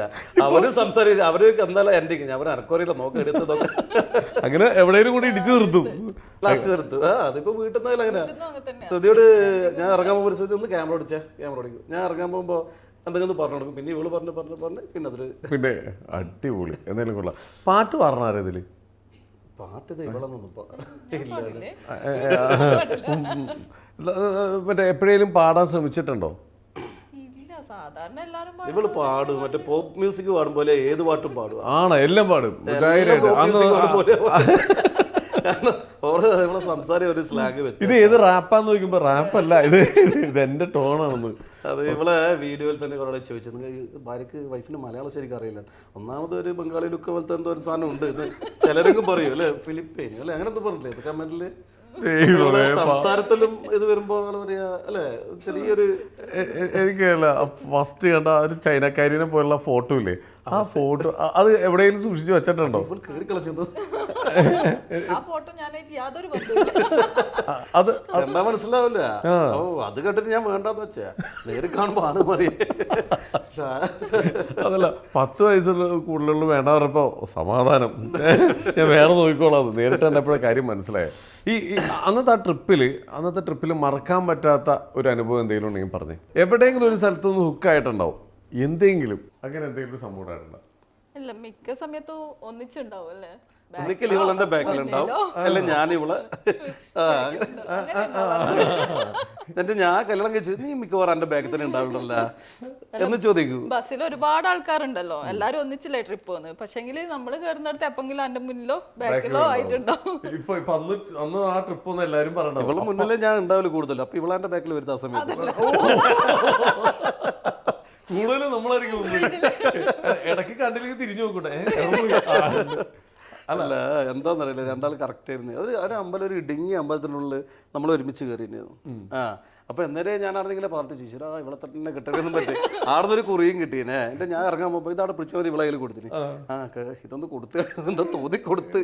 ഇനി അവിടെ നിന്നുള്ള പ്രാർത്ഥന എന്നറിയില്ല. കറക്റ്റ് ഏതാ അമ്പലം അതൊന്നും ഓർമ്മയില്ല കേട്ടാ. ഏതോ അവിടെ കർണാടകയിലാണല്ലോ ഏതോ ഒരു അമ്പലം. സുഹൃത്തുക്കളെ, കർണാടകയിൽ ഇങ്ങനെ ഒരു അമ്പലം ഉണ്ട്, വേഗം പോയിക്കോ. പെണ്ണ് കിട്ടാത്ത എല്ലാരും പോയിക്കോ. ഒരു ഗുഹ പോലത്തെ അല്ലേ, കുറച്ചാൾക്കേ കയറാൻ പാടുള്ളൂ. കർണാടക ഗുഹാക്ഷേത്രം ഇരിക്കട്ടെ. എന്തായാലും നമ്മുടെ അത് ശരിക്കും അന്നും ഇതുപോലെ തീർത്ഥാടന യാത്രകളൊക്കെ അത് കൂടുതൽ സ്ട്രേഞ്ചേഴ്സ് ആയിരിക്കും കയറുന്നത്. ഇന്നിപ്പോ ട്രെൻഡാണ് സ്ട്രേഞ്ചേഴ്സ് ടൂറും പരിപാടികളും ഒക്കെ. അതെ, കുറെ പരിചയപ്പെടാം അങ്ങനെ. അപ്പൊ ശരിക്കും പറഞ്ഞാൽ അന്ന് ആ ടൂറ് അറേഞ്ച് ചെയ്തെന്ന് ആരാന്ന് പറഞ്ഞേ? പാർത്ഥസാരഥി. അവരിപ്പം വലിയ വലിയ ടൂറൊക്കെ ഉണ്ട്. കൈലാസത്തിലൊക്കെ 4 ബസ്സൊക്കെ ആയിട്ട് പോവാ. നല്ല എങ്ങനെ പോവാണ്ടിരിക്കണേ? ഇതേപോലെ അല്ലേ ഓരോരുത്തർക്ക് റിസൾട്ട് കിട്ടണേ. എല്ലാവർക്കും ഉണ്ടോന്നറിയില്ല. ഇതൊരു ഇരിക്കട്ടെ, നിങ്ങൾ അതിന്റെ ബ്രാൻഡ് അംബാസഡർ ആക്കണം ഇവർ രണ്ടുപേരും. എനിക്ക് അത്രയും പറയാനുള്ളൂ. ഓക്കെ, ഇനി എന്താണ് നമ്മുടെ ഫ്യൂച്ചർ പരിപാടികളൊക്കെ? എന്താണ് കുറെ ഐഡിയാസ് വരുന്നുണ്ടല്ലോ കയ്യിൽ നിന്ന്. ഇതൊക്കെ എവിടെ നിന്നാണ് വരുന്നത്? ബുദ്ധിപരമായിട്ടുള്ള ഐഡിയാസ് ആരാണ് കൂടുതൽ ഇവിടെ ചർച്ച ചെയ്യുന്നത്? ആരാ? വൈജോട്ട് തന്നെ. എന്ത് സിമ്പിളായിട്ട് പറഞ്ഞത് എല്ലാം വൈജോട്ട് തന്നെ. എന്താണ് പുതിയ പരിപാടികളൊക്കെ? അങ്ങനെ പുതിയ പരിപാടി എന്ന് വെച്ചാൽ ഇല്ല. നമ്മളിപ്പോൾ സലൂൺ തുടങ്ങി. എനിക്ക് കണ്ണൂർ ഒരു സലൂൺ, ഒരു ജ്വല്ലറി എന്നൊക്കെ ഒരു പ്ലാനാണ്. നമ്മളിപ്പോൾ കണ്ണൂർ ടൗണിലല്ല. എൻ്റെ വീഡിയോ കാണുന്നവരൊക്കെ ധാരണ കണ്ണൂരിൽ നിന്നാണ്. അപ്പോൾ മിക്ക ആൾക്കാരും കണ്ണൂർ വന്നിട്ട് വിളിക്കുമ്പോൾ അവിടെ നിന്ന് ഒരു 15 കിലോമീറ്റർ ഉള്ളിലേക്കാണ്. എന്നാലും ഒരുപാട് ആൾക്കാർ ദൂരം നിന്നൊക്കെ വരുന്നുണ്ട്. അപ്പോൾ കണ്ണൂർ തുടങ്ങിയ കണ്ണൂരുള്ളവർക്കെല്ലാം കണ്ണൂരിൽ തന്നെ നമ്മൾ ജ്വല്ലറി കൊണ്ട് സ്വർണ്ണം വാങ്ങല്ല. അതല്ല സലൂൺ ഒന്ന് സ്റ്റാർട്ട് ചെയ്യേണ്ട പരിപാടി പുതിയതൊന്ന്. ഞാൻ ഒരു കമന്റിൽ വായിച്ചതാണ്. ഞാൻ നിങ്ങളെ കുറിച്ചൊക്കെ ഇങ്ങനെ അന്വേഷിക്കുമ്പോൾ ഒരുപാട് ആൾക്കാരാണ് നിങ്ങളെ കുറിച്ച് ഇങ്ങനെ മെസ്സേജുകളൊക്കെ ഇട്ടുതരുന്നത്. നമുക്ക് പേഴ്സണൽ മെസ്സേജ് വരും. അത് വെച്ചിട്ടാണ് ഞങ്ങൾ ഓരോരുത്തർ ഇന്റർവ്യൂവിന് വിളിക്കുക. അപ്പോൾ ഒരുപാട് ആൾക്കാർ ഞങ്ങളോട് പറഞ്ഞു, ഈ ടീമിന് വിളിക്കുമോ, ഇവരെ കുറിച്ചൊന്ന് സംസാരിക്കുമോ, ഇവരെ ഒന്ന് ഇന്റർവ്യൂ അങ്ങനെ വന്നതാ. അപ്പം ഏതൊരു ഇതിൻ്റെ താഴെ ഈ ചങ്ങായിനോട് ആ ഗിഫ്റ്റ് ബോക്സിന്റെ പരിപാടി ഒന്ന് വേഗം തുടങ്ങാൻ പറയാൻ പറഞ്ഞു. അതെന്താ സംഭവം? അത് മുന്നേ ഒരു പ്ലാനുള്ള സാധനമാണ്. ഞാനാണെങ്കിൽ ആ ഒരു ഗിഫ്റ്റ് ബോക്സ് അവിടെ സ്ഥാപിച്ച്. ഗിഫ്റ്റ് ബോക്സ് വെച്ച് ഉദ്ദേശിച്ചാൽ നമ്മളെ നാട്ടിലെ പാവപ്പെട്ടവർക്കൊക്കെ ഒരു എന്താ പറയുക ഭക്ഷണം കൊടുക്കുന്ന ഒരു സംവിധാനം. അത് ഭക്ഷണം വെച്ചാൽ മോശമാവാത്ത സാധനങ്ങളൊക്കെ ഉണ്ടല്ലോ. അപ്പോൾ നമ്മളെ കമ്പിട്ട് ടൗണിൽ തന്നെ ഇവിടെ നമ്മളൊരു പഞ്ചായത്ത് കണ്ടെടുക്കുക ഒരു വലിയൊരു ഗിഫ്റ്റ് ബോക്സ് അവിടെ സ്ഥാപിച്ചിട്ടുണ്ട്. December 5 നമ്മൾ സ്ഥാപിച്ച്, അന്ന് എൻ്റെ ബർത്ത്ഡേ ആണ്. അപ്പോൾ അതിൻ്റെ ഉദ്ദേശം എന്ന് വെച്ച് കഴിഞ്ഞാൽ നമ്മൾ എല്ലാ മാസവും 1-ാം തീയതി എൻ്റെ ഭാഗം നമ്മളെ ജീസൺസ് ബൈജു ജീസൺസ് എന്ന് പറഞ്ഞാൽ നമ്മളെ ഗിഫ്റ്റ് ബോക്സിൻ്റെ പേര്. അപ്പോൾ ചാനലിൻ്റെ പേര് വെച്ചാൽ നമ്മൾ ഫേമസ് ആക്കിയ ചാനലാണല്ലോ, അതുകൊണ്ട് ആ ചാനലിൻ്റെ പേരിലൊരു ബോക്സ്. അപ്പോൾ അതിൽ നമ്മൾ എല്ലാ സാധനവും കൊണ്ടുപോകും. അതായത് ഒരു വീട്ടിലേക്ക് കൊണ്ടുവന്ന എല്ലാ സാധനങ്ങളും, അതായത് ഇപ്പോൾ ചെറുപയർ, മുമ്പയർ, പയറുവർഗ്ഗങ്ങൾ, അരി, ഡ്രസ്സ്, പിന്നെ ബേക്കറി, പാക്കറ്റ് ഐറ്റംസുകൾ, അങ്ങനെ ഇന്നുകൊണ്ട് വെളിച്ചെണ്ണ ഉണ്ട്, വെളിച്ചെണ്ണ പാക്കറ്റ്, വെളിച്ചെണ്ണ മുതൽ കളിപ്പാട്ടം മുതൽ പെന്ന്, ബുക്ക് എല്ലാം. അതായത് ഒരു സാധാരണ വീട്ടിൽ കുട്ടികളൊക്കെ ഉണ്ടെങ്കിൽ, പാവപ്പെട്ട വീടാണെങ്കിൽ അവർക്ക് വന്നാൽ അവർക്ക് ആവശ്യമുള്ളതിൽ ഇത് കിട്ടണം. അപ്പോൾ ആ രീതിയിൽ ഒരു 10-15 കള്ളിയാക്കിയിട്ടുള്ള, അതായത് ഫ്രീ ആയിട്ട് വന്ന് അവർക്ക് ആവശ്യമുള്ള സാധനം എടുത്തിട്ട് പോവാം. അതിൻ്റെ ചെറിയൊരു ഡോറുകൾ തുറന്നിട്ട് എടുത്തിട്ട് പോവാം. ഇതാണ് ആ ഗിഫ്റ്റ് ബോക്സ്. പിന്നെ ഇതിൽ നമ്മുടെ നാട്ടിൽ ആർക്കും വേണ്ടി ഇതിനകത്ത് സാധനം വെക്കാം. അതായത് വീട്ടിൽ വെറുതെ യൂസ് ചെയ്യാത്ത തുണിത്തരങ്ങൾ, ഡ്രസ്സൊക്കെ ഉണ്ടെങ്കിൽ, നല്ല ഉപയോഗിക്കാൻ പറ്റുന്ന തുണിത്തരങ്ങൾ ഉണ്ടെങ്കിൽ അത് വെക്കുക. കളിപ്പാട്ടങ്ങളുടെ വെക്കുക, പെന്ന് പെൻസിൽ വേണ്ടിക്ക് വാങ്ങി വെക്കുക. ഇനി ആർക്കെങ്കിലും ഇപ്പോൾ സൂപ്പർ മാർക്കറ്റിൽ പോയിട്ട് ഒരു സാധനം വാങ്ങും, അപ്പോൾ വേണ്ടിക്കൽ 1 കിലോ വന്ന് 2 കിലോ അതിൻ്റെ 1 കിലോ ഇതിൻ്റെ അകത്ത് വെക്കുക. നമ്മൾ കഴിക്കുന്നതിൻ്റെ ഒരു അംശം ഇതിൽ വെക്കുക എന്നുള്ളൊരു സംഭവമാണ് ഇതിൽ ഉദ്ദേശിച്ചിട്ടുള്ളത്. അപ്പോൾ നമ്മളെ കമ്പിലെ നാട്ടുകാർക്ക് നല്ല സഹകരണമാണ്. അവരെല്ലാവരും പറഞ്ഞാൽ നമ്മളും വെക്കുന്നതെന്നുള്ളത്. പക്ഷേ നമ്മളെ ജില്ലാ കളക്ടറെ കൊണ്ട് ഉദ്ഘാടനം ചെയ്യിക്കാൻ വേണ്ടിയിട്ട് അങ്ങനെ നിന്നു. പിന്നെ നമ്മളെ സലൂണിൻ്റെ തിരക്കായി, ഷോപ്പിലെ റിന്യൂവലിൻ്റെ തിരക്കായി, അങ്ങനെ ലേറ്റായി. ഇപ്പോൾ അവിടെ കിടപ്പുണ്ട്. എന്തായാലും ഈ നോമ്പ് തീരുന്നതിന് മുമ്പ് സ്റ്റാർട്ട് ചെയ്യേണ്ട ഒരു പരിപാടി ഉണ്ട്, ഗിഫ്റ്റ് ബോക്സ്. അടിപൊളിയാണ്, അത് ഗംഭീര പരിപാടി. ഇല്ലാന്ന് തോന്നില്ല, ഇതൊരു മാതൃകയാവട്ടെ. ജീസൺസ് മാതൃകയിൽ എല്ലാവരും എല്ലായിടത്തും ചെയ്യട്ടെ. എന്നെ വിളിച്ചു. ഇത് കഴിഞ്ഞിട്ട് നമ്മൾ വേറൊരു നമ്മുടെ തൊട്ടപ്പുള്ള പഞ്ചായത്ത് വിളിച്ചു പറഞ്ഞു. ഞാൻ പറഞ്ഞ ആ വീഡിയോയിൽ ഞാൻ പറഞ്ഞു, ഇത് എവിടെ വേണ്ടെങ്കിലും ഞാൻ വന്നിട്ട് ആക്കി തരും, ഞാൻ ഫ്രീ ആയിട്ട് നിങ്ങൾക്ക് ബോക്സ് ആക്കി തരും, പക്ഷെ നിങ്ങളത് മെയിൻറ്റെയിൻ ചെയ്യണമെന്ന് പറഞ്ഞു. ഞങ്ങളുടെ തൊട്ടപ്പുറത്തുള്ളൊരു പഞ്ചായത്ത് തന്നെ വിളിച്ചായിരുന്നു. പിന്നെ വൈചോട്ടൻ നമ്മളെ ഒരു മാഷായിരുന്നു, നമ്മളെ പഞ്ചായത്തിൽ ഇതുവരെ ബോക്സുകൾ വെച്ചൊരു വെച്ചു. ഞാൻ പറഞ്ഞു അതിനകത്ത് വെച്ച് തരാമല്ലോ. അപ്പോൾ അങ്ങനെ സംസാരിച്ചേക്കുമ്പോൾ അത് അവർ പറഞ്ഞു. എന്നാൽ പിന്നെ ഞാൻ പറഞ്ഞു ആദ്യം ഇത് ഒന്ന് ഉദ്ഘാടനം കഴിയട്ടെ, എന്നിട്ട് ഇതിൻ്റെ നെഗറ്റീവ് പോസ്റ്റിൽ നമ്മൾ പഠിക്കണമല്ലോ. അപ്പം ഞാൻ പറഞ്ഞു അതിന് ശേഷം നിങ്ങൾക്ക് ചെയ്യാമെന്ന് പറഞ്ഞിട്ട് അങ്ങനെ ഒരു പഞ്ചായത്തിൽ നിന്ന് വിളി വന്നെ. ഒരു ഡൗട്ട് ചോദിക്കട്ടെ, നമ്മളെല്ലാ സൈഡിൽ നോക്കണം, ഇത് അർഹതപ്പെട്ടവരിലേക്കാണ് ഇത് എത്തേണ്ടത്, അല്ലാതെയുള്ള ആളുകൾ എങ്ങാനും എടുത്തുകൊണ്ട് പോകാൻ സാധ്യതയുണ്ടോ? മിസ്യൂസിങ് അതിൻ്റെ ഒരു സാധ്യതയുണ്ട്. എന്നാലും അതിൻ്റെ ചുറ്റോടത്ത് മൊത്തം കച്ചവടക്കാർ, അപ്പോൾ അവർക്ക് അറിയാത്ത ആൾക്കാരൊന്നുമില്ല. അതിൽ സാധാരണക്കാരെടുക്കുമ്പം മറ്റുള്ളവരെടുക്കുമ്പോൾ ഇവർക്ക് തിരിയല്ലോ. പിന്നെ എനിക്ക് തോന്നുന്നു തിരി ഇല്ലാത്തവർക്ക് അതിനൊന്നും എടുക്കാൻ കഴിയുള്ളൂ. അല്ലാത്തവർ ഈ വെളിച്ചത്ത് എല്ലാവരും കാണുന്നൊരു സ്ഥലമാണ്, അല്ല അവർ അങ്ങനെ എടുക്കൂലെന്നോ. അത്യാവശ്യമുള്ളവർ അങ്ങനെയാണ് ഉദ്ദേശിക്കുന്നത്. ഇതിൻ്റെ പഞ്ചായത്ത് പ്രസിഡന്റ് അടക്കം പറഞ്ഞു വെച്ചാൽ വിജി ഇതൊക്കെ മിസ്യൂസിങ് ആവില്ലേ, ഇതെടുത്ത് കൊണ്ടുപോയിട്ട് അങ്ങനെയൊക്കെ ഉണ്ട്. പക്ഷേ എന്തായാലും ആവശ്യമുള്ളവനല്ലേ എടുക്കുന്നത്. അതെ, ഭക്ഷണ പദാർത്ഥങ്ങളൊക്കെ അല്ലേ, ഭക്ഷണമല്ലേ കൊണ്ടുവന്ന്, പൈസ ഒന്നും മോഷിച്ചോണ്ടൊന്നുമില്ല, ഇതിന്റെ പൈസ ഒന്നും വെക്കുന്നില്ല. ഒരു നേരത്തെ വയറ് നിറയണമെങ്കിൽ നല്ലത് തന്നെ, കൊണ്ടുപോയിട്ട് ചാടൊന്നുമില്ല, അവരത് തിന്നല്ലേ. അത് തന്നെ നല്ല കാര്യം. എന്നാലും ഈ പരിപാടി കൊള്ളാം, നമുക്ക് നമ്മുടെ അടുത്ത് അധികം വരുന്ന സംഭവങ്ങളൊക്കെ അവിടെ കൊണ്ട് വെക്കാം, എല്ലാം നശിപ്പിക്കണ്ടല്ലോ. എന്തോ ഏത് വീട്ടിൽ ഏത് അലമാരി പറഞ്ഞാലും ഒരു 3/4 ഭാഗം ഉപയോഗിക്കാത്ത ഡ്രസ്സുകളായിരിക്കും എല്ലാ വീട്ടിലും. അങ്ങനെ ഇരിക്കും, അതങ്ങ് മാറ്റിക്കഴിഞ്ഞാൽ അത്രയും ക്ലീൻ. പക്ഷെ ആരും ചെയ്യില്ല അത്. ഒരു അല്ലേ, പ്രത്യേകിച്ച് സാരികളൊക്കെ കുറെ ഉണ്ടാവുമല്ലോ, ഇടില്ല. പക്ഷെ എന്റെ ഇതെന്തൊക്കെ ചെയ്യണ്ടേന്നൊരു ഐഡിയ ഇവർക്കില്ലല്ലോ, ആയിരിക്കും കൊടുക്കാന്ന് വെച്ചാലോ. കൊടുക്കാന്ന് വെച്ച് കഴിഞ്ഞാൽ അയ്യോ ഇത് അത്ര നിങ്ങൾ അവിടെ നിന്ന് മേടിച്ചാൽ എനിക്ക് ഇവര് തന്ന ഓർമ്മകളാണെല്ലാം, കൊടുക്കൂല. പക്ഷെ ആർക്കും നിങ്ങളൊരു ഗിഫ്റ്റ് ബോക്സ് ഉണ്ട് ഇതിനകത്ത് വെക്കുന്നതെല്ലാം ആൾക്കാർ കാണുമ്പോൾ ഇങ്ങനെയുള്ളവർക്ക് ഒന്ന് അതിൽ വെച്ചാൽ നല്ലതല്ലേ എന്നുള്ള രീതിയിൽ ചിലപ്പോൾ കൊടുക്കും. അതെന്താ വെച്ചാൽ ആരെടുക്കണമെന്ന് കാണുന്നില്ലല്ലോ, അതാണ് മെയിൻ സൈക്കോളജി. ആ സാരിയൊക്കെ അവിടെ വെച്ചാൽ ആവശ്യമുള്ളവരൊക്കെ എടുത്തോട്ടെ, ഞാൻ അങ്ങോട്ട് നോക്കലില്ല, എടുത്തോ. നമ്മുടെ എന്തിപ്പോ ജീസൺസ് ബ്യൂട്ടി വേൾഡ്, അവിടെ എന്തൊക്കെയാണ് നമ്മളിപ്പോൾ പ്രീമിയം സെറ്റപ്പിൽ പുതിയൊരു പരിപാടി തുടങ്ങിയിട്ടുണ്ട്, എന്തൊക്കെയാണ് നമ്മളവിടെ ഉൾപ്പെടുത്തിയിട്ടുള്ളത്? ബ്രൈഡൽ മേക്കപ്പ് മുതൽ എല്ലാം ഉണ്ട്, എല്ലാ സംഗതിയായി. ഞാൻ തുടങ്ങുമ്പോൾ ഇവൾക്ക് പറഞ്ഞേ എടാ ആക്കുമ്പോൾ എല്ലാം കൂടി അങ്ങ് വന്നോട്ട്, ഇവിടെ വന്നിട്ട് ആരും നോ പണ്ട് തിരിച്ചു പോകാൻ പാടില്ല. മെയിൻ ബൈജോട്ടെ ഇവിടെ വന്നിട്ട് ഒന്നും ഇല്ലാന്ന് പറയാൻ പാടില്ല, എല്ലാം കുറച്ച് ഓവറായാലും എല്ലാം അധികം വേണം. ഞാനിപ്പോ ഒരു സാധനം നെയിലാർട്ടിന്റെ സാധനം വാങ്ങുന്നതിന്റെ നെയിൽ പോളിഷ് എല്ലാ കളേഴ്സും ഇവിടെ വന്നിട്ട് കൊച്ചിയിൽ വന്നിട്ട് സെലക്ട് ചെയ്തിന്, അവിടെ ഇല്ല ഇതൊന്നും പറഞ്ഞിട്ട്. അല്ല എന്താ വെച്ചാൽ അതിപ്പോൾ നമ്മളെ ഷോപ്പിലും അങ്ങനെ തന്നെയാണ്. കാരണം ഒരു കസ്റ്റമറിൻ്റെ അവർക്ക് ഒരു കുറവുണ്ടാകാൻ പാടില്ല. എന്താ അധികം കുഴപ്പമില്ല. അപ്പോൾ ഇപ്പോൾ ഇവിടെ ഒരിക്കലും ഞാൻ പറയും പ്രൊഡക്റ്റെല്ലാം കുറച്ച് അധികം വാങ്ങി വെച്ചോ, മോശമായ ചാടില്ലോണ്ട് കസ്റ്റമർ കിട്ടിയില്ല എന്ന് പറഞ്ഞാൽ അത് നമ്മളെ ഇമേജിനെ ബാധിക്കും. ഒന്നാമത് നമ്മളെ ഈ വീഡിയോസ് കണ്ട കസ്റ്റമറായിട്ട് സത്യം പറഞ്ഞാൽ നമ്മളെ നാട്ടിൽ നിന്ന് ആൾക്കാർ ഇവർക്ക് കുറവാണ്. എൻ്റെ ജ്വല്ലറിയുടെ ആൾക്കാർ കുറവാണ്. കാരണം ചെറിയ ഗ്രാമമാണ്, വലിയ പൈസക്കാർ ഉണ്ടെങ്കിലും സ്വർണ്ണം ഞാൻ പറഞ്ഞില്ല ഒരു പരിധി ഉണ്ടല്ലോ. നമ്മളത് ഏറ്റവും കൂടുതൽ ഈ പുറമേ നമ്മുടെ വീഡിയോ കണ്ടു വരുന്നത്. അപ്പം ഞാൻ കൊണ്ട് പറയുക വെച്ചാൽ എടാ ഇത്ര ദൂരത്ത് നിന്നുള്ള ആൾക്കാർ ഇപ്പോൾ കണ്ണൂർ, കാസർഗോഡ് അങ്ങനെയുള്ള ദൂരത്ത് നിന്ന് സ്വർണ്ണം വാങ്ങാൻ ദൂരത്ത് നിന്ന് വരാം. മേക്കപ്പിന് എന്താ ആൾക്കാരല്ലേ കണ്ണൂർ നമ്മളൊരു 15 കിലോമീറ്റർ ചുറ്റുള്ളത് 20 കിലോമീറ്റർ ദൂരം നിന്നുള്ള വരുന്നുണ്ട്. നമ്മൾ ഇത്ര ദൂരം നിന്ന് വരുമ്പോൾ അവർക്കൊരു നിരാശ ഉണ്ടാകാൻ പാടില്ല. അതുപോലെ തന്നെ ജ്വല്ലറിയിൽ ഞാനതാ പറയാ, ഇവിടെ വന്ന് അവർക്കൊരു നിരാശ ഉണ്ടാകാൻ പാടില്ല. അപ്പോൾ ആ രീതിയിൽ കാര്യം ചെയ്യണം എന്നുള്ള രീതിയിലാണ് നമ്മൾ എല്ലാം ഏറ്റവും ബെസ്റ്റ് എല്ലാം ഉണ്ട്. ഇവരുടെ ഇല്ലാത്തത് ഇപ്പോഴത്തെ പുതിയ പുതിയ ടെക്നോളജികളല്ലേ കുറച്ച് ഇല്ലാന്ന്, ബാക്കി എല്ലാ സംഭവം ഉണ്ട്. നെയിലാർട്ട് മുതൽ ഇങ്ങോട്ടേക്ക് ബ്രൈഡൽ മുതൽ എല്ലാം. ഇപ്പൊ ഈ ബ്രൈഡ്സിന് നമ്മൾ അവിടെ പോയിട്ട് ചെയ്ത് കൊടുക്കാനുള്ള ഓപ്ഷൻ ഉണ്ടോ? വീട്ടിൽ ഇവിടെ തുടങ്ങുന്നതിന് മുമ്പേ ഉണ്ട് ചെയ്യുന്നത്. ഫ്രീലാൻസ് ആയിട്ട് സലൂൺ തുടങ്ങുന്നതിന് മുന്നേ ഞാൻ ഫ്രീലാൻസ് ആയിട്ട് ചെയ്യലുണ്ടായിരുന്നു മേക്കപ്പ് ഒക്കെ. നേരെ പുറത്തു പോയിട്ട് സലൂണ് നമ്മൾ സത്യം പറഞ്ഞാൽ ഇവളെ വീട്ടിൽ വെറുതെ ഇരിക്കുമ്പോൾ ഞാൻ പറയുന്നത് തുടങ്ങിക്കൂടെയെന്ന്. ആന്ന് പറഞ്ഞാൽ ഇവളെ കോഴ്സിന് വിട്ടപ്പോൾ തന്നെ ഞാൻ പണി തുടങ്ങിയിടാ സലൂണിൻ്റെ. കോഴ്സ് കഴിയുമ്പോഴത്തേക്ക് ഇവക്ക് കയറി കഴിഞ്ഞിട്ടുള്ളത് ആ രീതിയിലായിരുന്നു പരിപാടി. പെട്ടെന്നായിരുന്നു പരിപാടിയല്ല. ധൈര്യമുള്ള ആളാണോ? കണ്ടിട്ടൊരു ഭയങ്കര പേടിച്ചിരി കൂടുതലുള്ള പോലെ ഉണ്ട്. ധൈര്യമുണ്ടോ? ധൈര്യം കുറവാണ്. സത്യം പറയാലോ ധൈര്യം കുറവാണ്. ധൈര്യം കുറവാണ്. ബൈജോട്ടങ്ങ് പേടിപ്പിക്കുകയും ചെയ്യും. എങ്ങനെ പേടിപ്പിക്കുക? എന്ത് പറഞ്ഞു പേടിപ്പിക്കുക? അല്ല ഇന്നലെ നമ്മള് മെട്രോ കയറി, പിന്നെ അതിന് മുന്നേ ബോട്ട് കയറി. അപ്പൊ ഇത് ഇങ്ങനെ ബാലൻസ് ഇല്ലാണ്ട് കൊലിക്കൊണ്ടിരിക്കുന്നു. എന്തായാലും പറഞ്ഞു ഇതാൻ പറ്റുന്നൊക്കെ സംഭവിച്ചിട്ടുണ്ടെങ്കിൽ നീ എന്താ ചെയ്യുക? ഞാൻ എന്നോട് പണ്ടേ പറയുന്നുണ്ട് നീന്തൽ പഠിക്കാൻ വേണ്ടിട്ട്.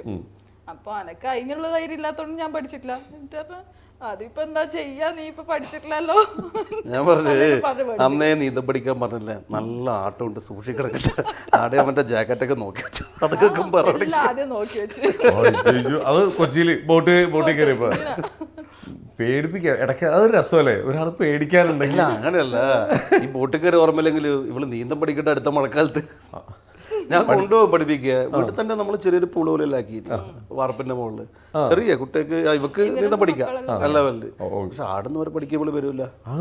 ഇവർക്ക് ചെവിയിൽ വെള്ളം കയറുന്ന പേടിയാ. ഞാൻ പറഞ്ഞു മുങ്ങിത്താ വന്നിരിക്കും. ചെവിയിൽ വെള്ളം കയറില്ല. അങ്ങനെ തവളയുടെ ചെവിയൊക്കെ അടഞ്ഞു പോവില്ലേ അല്ലെ? തവള ആമ നീന്തപ്പോ സ്വാഭാവികമായിട്ടൊന്നും കയറില്ല, അത് പറ്റൂല. കുഴപ്പമില്ല. മറ്റേ നിങ്ങളെ കണ്ടു ചോദിക്കാം, വെഡിങ് ആനിവേഴ്സറി ഡേറ്റ് എന്ന് പറഞ്ഞേ. അങ്ങോട്ട് നോക്കരുത്. ജൂലൈ അല്ലേ? ജൂൺ 30 അല്ലേ? ജൂലൈ 17. നമ്മുടെ ചൂരിലെടുത്ത് കൊടുക്ക്. അല്ല എന്നാ പറയാ, അക്കങ്ങള് ഓർമ്മ കുറച്ച് കുറവാണ്. പറഞ്ഞേ. ജൂൺ 26. ചേട്ടൻ്റെ ബർത്ത്ഡേ ഡേറ്റ് പറഞ്ഞേ. ഡിസംബർ 5. ശരിയാണ്. തിരിച്ചു പറഞ്ഞ ബർത്ത്ഡേ ഡേറ്റ്. ഞാൻ ബിസിനസ് തിരക്കായ അല്ല എനിക്ക് ഞാൻ സത്യം പറയാം, എനിക്ക് അക്കങ്ങൾ മനസ്സ് കിട്ടൂല. ഇപ്പോൾ ഒരു ഇന്നത്തെ സ്വർണത്തിന്റെ വില വെച്ച് എനിക്ക് അറിയില്ല പറയാം. അത് സത്യമാണ്. അത് ഇപ്പൊ ഒന്നുമല്ല, പണ്ടേ അങ്ങനെയാ. ഞാൻ ഇവിടെ കൈമല എഴുതി വെക്കുക ചെയ്യാം. കസ്റ്റമർക്ക് ബില്ലടിക്കും, ബില്ല് എഴുതുമ്പോൾ ഞാൻ ഇത് നോക്കിയിട്ടാണ് കാൽക്കുലേറ്റർ അടിക്കുക. ഇത് കണ്ട എൻ്റെ സെയിൽസ്മാൻമാരെല്ലാം എന്നെ നോക്കി ചിരിക്കാറുണ്ട്. പണ്ട് പഠിപ്പിച്ചാരെങ്കിലും വരുമ്പോ ആ പണ്ടത്തെ ശീലം ഇപ്പോഴും മറന്നിട്ടില്ലേ? കണക്കിൽ പണ്ടേ വീക്കാം. പിന്നെ അക്കങ്ങൾ മനസ്സിൽ നിൽക്കൂല. എന്റെ എങ്ങനെയാ എന്റെ ബർത്ത്ഡേ അല്ലാതെ വേറെ ഒരാളുടെ ബർത്ത്ഡേ എനിക്കറിയില്ല. സത്യം എത്ര ആൾക്കാർ അടി ഉണ്ടാക്കുന്ന എന്റെ ബർത്ത്ഡേക്കൊക്കെ ഞങ്ങൾ വിഷ് ചെയ്യണം, നീ ചെയ്യില്ല. ഞാൻ പറഞ്ഞു എനിക്കറിയില്ല, ഓർമ്മയിലേക്ക്. അതൊരിക്കലും ആണുങ്ങളുടെ പ്രശ്നമല്ല കേട്ടോ. അല്ല തെറ്റല്ല. അല്ല അത് ഞാൻ ഇവിടെ പറയാം, എനിക്ക് എന്റെ വണ്ടി നമ്പർ ഇപ്പൊ നമ്മളൊരു ബെൻസ് ഉണ്ട്, ബൈക്കിട്ട് ഒന്നിന്റെ നമ്പർ എനിക്കറിയില്ല. ഇന്ന് നമ്മളെ വീഡിയോ കണ്ട ഒരാള് ഷിപ്പിൽ ഒരാൾ പറഞ്ഞ് നിങ്ങളെ ബെൻസിപ്പാടെ ഇല്ലേ മറ്റേ ഈ നമ്പർ ഞാൻ പറഞ്ഞു എടാ നമ്പർ പറഞ്ഞ് ശരിയാണെന്ന് കൊടുക്ക. അപ്പൊ ഓർക്കറിയാം, ഓർക്കതൊക്കെ വീഡിയോ കണ്ടിട്ട്. നമ്മുടെ പോലീസ് ഇപ്പൊ രാത്രിയാകുമ്പോ നമ്മൾ ട്രാവൽ ചെയ്യുമ്പോൾ ഇടയ്ക്ക് കൈ കാണിക്കും. അതിപ്പോ അവരുടെ ഒരു പ്രോട്ടോകോളിലുള്ളതാണ്. ചുമ്മാ വേറെ ഒന്നുമില്ല, അഡ്രസ്സൊക്കെ ഒന്ന് പറയൂ, വണ്ടി നമ്പർ ഒന്ന് പറയൂ എന്ന് പറഞ്ഞിങ്ങനെ എഴുതിയെടുക്കും. അങ്ങനെ എപ്പോഴെങ്കിലും എഴുതിയെടുത്തിട്ടുണ്ടോ? ഞാൻ ഫോട്ടോ എടുത്ത് വെച്ചിട്ട് മൊബൈലിൽ എന്നാലും ഫോട്ടോ എടുത്ത് നോക്കും. വണ്ടിയുടെ മൊബൈലിൽ ഫോട്ടോ വേറെ തന്നെ ഫോൾഡറിലുണ്ട്, ഫോട്ടോ അങ്ങനെയുള്ള നമ്പേഴ്സ് എല്ലാം അത് നോക്കിയിട്ട് ഞാൻ പറഞ്ഞു കൊടുക്കും. ഇനി നമ്മുടെ ഇതിലെ സ്ഥാപനത്തിലേക്ക് ഒന്ന് പറയട്ടെ. ഇപ്പോൾ നമ്മുടെ ജ്വല്ലറിയിൽ എന്താ പറയുക, അവിടെ പുതിയ പുതിയ ഡിസൈൻസ് ഇതൊക്കെ നമ്മൾ പറഞ്ഞ് ചെയ്യിപ്പിക്കുന്ന ഡിസൈൻസ് ഉണ്ടോ? നമ്മൾ ഇപ്പം എന്ന് വെച്ച് കഴിഞ്ഞാൽ ഈ സ്വർണ്ണ വില കൂടിയതുകൊണ്ട് ലൈറ്റ് വെയിറ്റ് എന്തൊക്കെയുള്ള എല്ലാം ഇതാണ് ഇപ്പോഴത്തെ ഒരു അവസ്ഥ. കാരണം വില കൂടിയല്ല, പിന്നെ ജനങ്ങൾക്കെല്ലാം ലൈറ്റ് വെയിറ്റിനോട് താല്പര്യം. അതുകൊണ്ട് ഞാൻ ഹെവി വെയിറ്റ് ഒക്കെ മാറ്റി ജ്വല്ലറിയിൽ മൊത്തം ലൈറ്റ് വെയിറ്റ് ആക്കി. പിന്നെ ഇപ്പോൾ നമ്മളിപ്പോൾ മെയിനായിട്ട് നോക്കുന്ന വെച്ചാൽ ഈ 18 ക്യാരറ്റ് അതാണ് അത്യാവശ്യം വില കുറവാണ്. അതുപോലെ 40 ക്യാരറ്റ് ഉണ്ട്, 9 ക്യാരറ്റ് 9 ക്യാരറ്റിന്റെ വരെ സ്വർണം വരാൻ തുടങ്ങിയിട്ടുണ്ട്. സാധാരണക്കാർക്ക് വാങ്ങാൻ പറ്റിട്ടാണ്. അപ്പൊ ആ രീതിയിൽ ഇപ്പം ഒരുപാട് മാറ്റങ്ങൾ വരുത്തി. ഇപ്പം ലൈറ്റ് വെയിറ്റ് മാത്രമാണ് കൂടുതൽ. അപ്പോൾ അവനക്കത് ഇന്നലെ വന്ന ഡൽഹിയിൽ നിന്നാണ് വന്നിരുന്നു മോളെ കല്യാണത്തിന് സ്വർണ്ണമായ. അപ്പൊ അവരവന് ഡൽഹിയിലേക്ക് അയച്ചു തരുമെന്ന് വെച്ചു. അപ്പൊ കൊറിയറിൽ അയക്കുമ്പോൾ ഡൽഹി എത്തണല്ലോ, കുറച്ച് തൂക്കമുണ്ട്, 5-8 പവനുണ്ട്, 9 പവനുണ്ട്. ഞാനൊക്കെ അവർക്കൊരു പേടി, ഇത് പയ്യ അവസാനം ഫ്ലൈറ്റിൽ അവരെ കൊണ്ടുപോകുന്നുള്ള രീതിയിൽ ആക്കിയിട്ട്. അപ്പൊ അവരും പറഞ്ഞു നമ്മൾ ഇങ്ങനത്തെ മോഡൽ എവിടെയും കണ്ടിട്ടില്ലല്ലോ, നല്ല കാഴ്ച ഉണ്ടല്ലോ. അവർക്ക് ഭയങ്കര അത്ഭുതം. അതൊന്ന് ഡൽഹിയിലില്ലാന്ന് തോന്നുന്നു, കേരളത്തിൽ അത്യാവശ്യം ലൈറ്റ് വെയിറ്റ് ഷോപ്പുകൾ ഉണ്ട്. ഇവിടുത്തെ അറിയാത്തോണ്ടാന്ന് തോന്നുന്നു അങ്ങനെ. എന്നാലും ഇതിപ്പോ ഫോക്കസ് ചെയ്തേക്കുന്നത് എന്തായാലും സ്വർണത്തിനൊക്കെ വില ഭയങ്കരമായിട്ട് കൂടിക്കൊണ്ടിരിക്കുക. ഒരു സാധാരണക്കാരൻ ഒരു കല്യാണത്തിനാണെങ്കിലും നമ്മളെല്ലാവരും എന്തൊക്കെയാണെങ്കിലും നമ്മൾ ആലോചിക്കുക, കനം കുറഞ്ഞാലും ഇത്തിരി കാണുമ്പോൾ നല്ലൊരു ഇതാണ്. അതാണ് എല്ലാവരും ആഗ്രഹിക്കുന്നത്. അത് കറക്റ്റ് നമ്മുടെ ഷോപ്പിൽ സെറ്റ് ചെയ്തിട്ട് ധൈര്യമായിട്ട് വന്നു, ധൈര്യമായിട്ട് അല്ലേ, ഒന്നും നോക്കണ്ട. അല്ല അത് ചോദിച്ചിട്ട് അവർ പല ആൾക്കാരും വരുന്നത് അതാ ലൈറ്റ് വെയിറ്റ് വേണമെന്ന് പറഞ്ഞിട്ട് തന്നെ എല്ലാവരും വരുക. ഞാൻ പറഞ്ഞില്ലേ ഈ 60-70 കിലോമീറ്റർ ദൂരം നിന്നുള്ള തിരുവനന്തപുരത്ത് നിന്ന് ഒരാൾ വിളിച്ചു, നമ്മൾ പിന്നെ ഫാമിലി ആയിട്ട് വേണം നിങ്ങളെല്ലാം കാണണം, സ്വർണ്ണം എടുക്കണം എന്ന് മറ്റേ വിളിച്ചേ. അപ്പോൾ ആ സമയത്ത് നമുക്ക് ഷോപ്പിൽ അത്ര സെലക്ഷൻ ഇല്ലായിരുന്നു. ഞാൻ പറഞ്ഞു നിങ്ങളത് നമ്മൾ ചെറിയ ഷോപ്പാണ്, നിങ്ങൾ ഇത്ര ദൂരത്ത് നിന്ന് വരുമെന്നും വേണ്ട. കുഴപ്പമില്ല, ഇപ്പോൾ നമുക്ക് വന്നിട്ട് സെലക്ട് ചെയ്യാൻ അല്ലെങ്കിൽ പിന്നെ ആക്കി വെച്ചാൽ നമ്മൾ നല്ല പറഞ്ഞു. ഞാൻ പറഞ്ഞു അത് വേണ്ടപ്പോൾ നിങ്ങൾ അത്ര ദൂരം നിന്ന് വന്നിട്ട് ഇതാവണ്ടെന്ന് പറഞ്ഞിട്ട് ഞാൻ വരണ്ട. അല്ല എന്നാലോ അല്ല തിരുവനന്തപുരത്ത് ഫാമിലി ആയിട്ട് വരുമെന്ന് വെച്ചാൽ അവർക്കിത് മുതലാണ്. ഒന്ന് എന്ന് വെച്ചാൽ ഇപ്പോൾ കല്യാണ പാർട്ടിക്ക് നമ്മളിപ്പോൾ തിരുവനന്തപുരം ഒരുപാട് ജ്വല്ലറി അവിടെ 3% 4% കൊടുക്കാൻ ആളുണ്ട്. ഇവിടെ വന്നാൽ എനിക്ക് അങ്ങനെയല്ലേ കൊടുക്കാൻ പറ്റുള്ളൂ. ഈ ബസ്സിൻ്റെ ചിലവടക്കം കൊടുക്കുമ്പോൾ എനിക്ക് കൊടുക്കാൻ പറ്റുമല്ലോ, അത് അവർക്ക് നഷ്ടം വരുമല്ലോ. അവിടെ ഞാൻ വരണ്ടെന്ന് പറഞ്ഞിട്ട് തിരുവനന്തപുരത്ത് ഞാൻ വരാൻ പറ്റില്ല.